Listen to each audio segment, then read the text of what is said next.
یہ وقت کا سب سے بڑا تقاضا ہے کہ ہم لوگوں کے پاؤں پڑ کے ان کو اللہ کا راستہ بتاتے. لاہور میں ایک لڑکی بدنام زمانہ ہے، وہ میں نے ایسے اس سے سلام دعا کر کر کر کر ماشاءاللہ 5 وقت نمازی بن گئی. تو وہ ایک جگہ شوٹنگ ہو رہی تھی، تو میں نے اسے فون کیا. میں نے کہا میں لاہور میں ہوں، مل سکتی ہو آ کے؟ اس نے کہا میں تو شوٹنگ کر رہی ہوں، 10 بجے فارغ ہوں. میں نے کہا اچھا بیٹی، جب فارغ ہو جاؤ نا پھر آ جانا، میں تیرا انتظار کروں، چاہے لیٹ بھی ہو تو آ جاؤں. یہ ہے کوئی 8 بجے کے بعد. 9 بجے پوری شوٹنگ ٹیم، باقی اداکار، ڈائریکٹر، کیمرہ مین سارے وہاں پہنچ گئے. میں بڑا حیران ہوں. میں نے کہا ہے تم تو کہہ رہی تھی میں 10 بجے فارغ ہو گئی. وہ کہنے لگی میں نے اپنے ڈائریکٹر سے کہا کہ مولانا طارق جمیل صاحب نے مجھے فون پہ کہا ہے کہ جب فارغ ہو تو آ کے مجھے مل جانا. وہ ڈائریکٹر بھی سامنے بیٹھا تھا. تو یہ کہنے لگے کہ مولانا طارق جمیل صاحب تیرے جیسی لڑکی کو فون کریں گے، یہ کیسے ہے؟ انہوں نے کہا آپ یہ کہتے ہو تو مجھے بیٹی کہتے ہیں. تو اس نے کہا شوٹنگ آف کرو، اور پورا سارا شوٹنگ کا جتنا بھی عملہ ہے چلو چل کے مولانا کی ملاقات کرو. میں اس آدمی کو دیکھنا چاہتا ہوں جو ایک طوائف کو بیٹی کہتا ہے. وہ سارے مجھے ملنے آ گئے، سارے. صرف ممبر پہ بیٹھ کے تقریر کرنے کا تمہیں شوق ہوتا ہے کہ ہم بھی علامہ کہلائیں، ہمارے بھی کوئی جوتے اٹھائے، کوئی بیگ اٹھائے، کوئی آگے چلے، کوئی پیچھے چلے، کوئی چائے پیش کرے، کوئی روٹی پیش کرے. شاہ اسماعیل شہید نے بازار حسن میں گشت کیا تھا، موتی طوائف کے پاس گئے تھے. اللہ مجھے بڑے بول سے بچائے، اللہ مجھے بڑے بول سے بچائے، اللہ مجھے بڑے بول سے بچائے. 1831 میں ان کی شہادت ہوئی ہے. 1831. تو 1831 سے پہلے کا زمانہ، یعنی 1810-20 کا زمانہ لگا لو، جب وہ دلی میں ہوتے تھے. اس کے بعد بازار حسن میں اللہ نے مجھے توفیق دی جانے کی، اور میں ان طوائفوں کے گھروں میں گیا، ان سے ملا، ان کے پاس بیٹھا. ان کی ہمدردی، دلداری کہ اللہ نے مجھے توفیق دی، ان پر خرچ کرنے کی توفیق دی، انہیں گناہ سے بچانے کے لیے. تو اب 8-9 سال ہونے کو ہیں. تلمبے کے بازار حسن میں ہر ہفتے تعلیم ہوتی ہے، اور اس میں طوائفیں آ کے تعلیم میں بیٹھ. کسی کو کلمہ نہیں آتا تھا، ان کے کلمے یاد کروائے. وضو نہیں پتہ تھا، وضو کروائے. نماز کا نہیں پتہ تھا، نماز سکھائی. اور کتنی لڑکیوں کی شادیاں ہو گئیں. کتنیوں نے کہا ہمارا خرچہ لگا دو تو ہم یہ پیشہ چھوڑ دیں گے. میں نے ان کا خرچہ لگا دیا، وہ گھر بیٹھ کے کھا رہی ہیں اور برائی نہیں کر رہی ہیں. تو مجھے اس میں کوئی آر نہیں محسوس ہو کہ میں اسے بھی اپنی آخرت کا سامان سمجھتا ہوں. اور میں نے ان کی نائکوں سے کہا ہوا ہے کہ جو اپنی بیٹی کی شادی کرے گی میں سارا خرچہ دوں گا. اور جتنا مظلوم یہ طبقہ میں نے جا کے دیکھا ہے، بہت مظلوم طبقہ ہے، بہت مظلوم طبقہ. مرد کی ہوس پوری ہوتی ہے اور لڑکی کے ماتھے پہ طوائف کا داغ لگ جاتا ہے. اور وہ اسی طرح سیٹھ صاحب بھی ہوتا ہے، چودھری صاحب بھی ہوتا ہے، میاں صاحب بھی ہوتا ہے، سردار صاحب بھی ہوتا ہے، مہر صاحب بھی ہوتا ہے. وہ اسی طرح ہوتا ہے.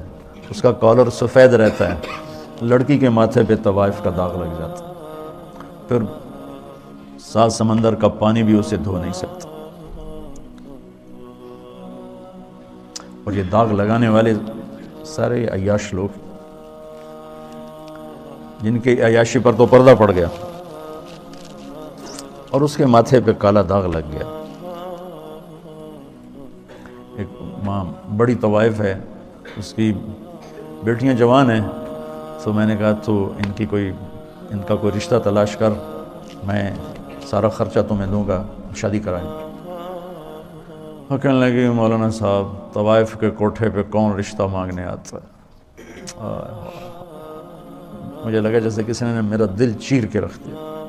طوائف کے کوٹھے پہ رشتہ مانگنے کون آتا؟ یہاں تو عزت سے کھیلنے آتے ہیں، رشتہ لینے کوئی نہیں آتا.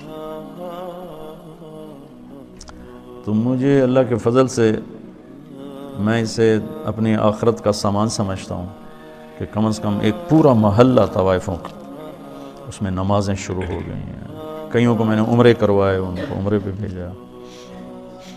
آج ابھی آنے سے پہلے ان کا جو ایک مردوں میں ایک بڑا چودھری ہوتا ہے، ایک عورتوں میں ہوتی ہے، ان کا اپنا ایک پورا نظام ہے۔ میں نے اس سے فون کر کے کہا تم تیاری کرو، میں تمہیں عمرے پہ بھیجتا ہوں۔ اس نے مجھے اتنی دعائیں دی، اتنی دعائیں دی۔ تو میں چاہتا ہوں تبلیغ تمہارے اندر اس طرح اترے۔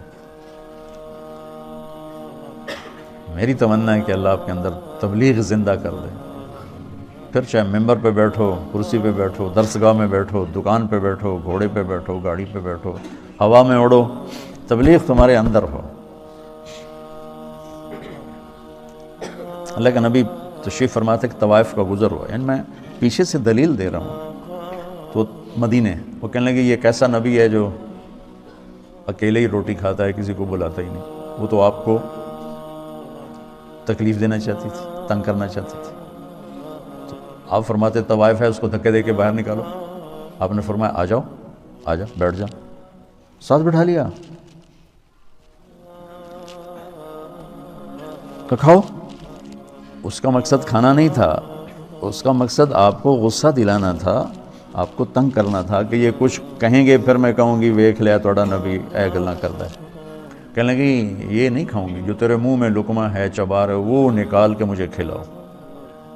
تو آپ نے منہ سے اس کو اسی وقت نکال دیا۔ ہمارے پنجابی کی مثال ہے، کبا سمجھتے نا، کبڑا، کبے نو کہیں لت ماری وہ سدھا ہو گیا۔ اس نے کہا بھائی تیری مہربانی۔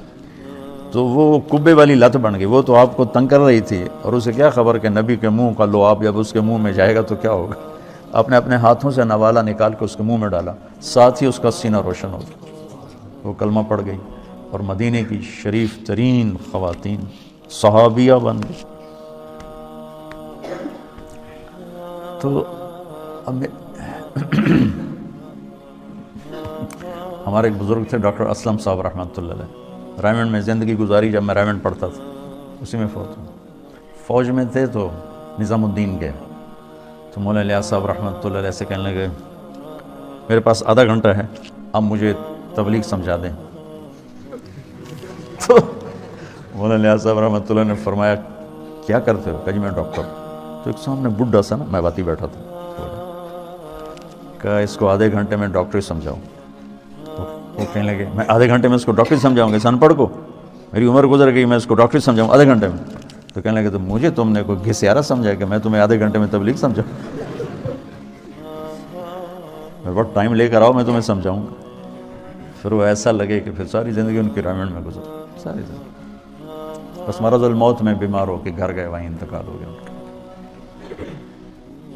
تو جو کچھ میں نے دیکھا ہے، یا 50 سال ہونے کے مجھے تبلیغ میں، وہ میں تمہیں ممبر کے 1 گھنٹے میں کیسے سمجھاؤں؟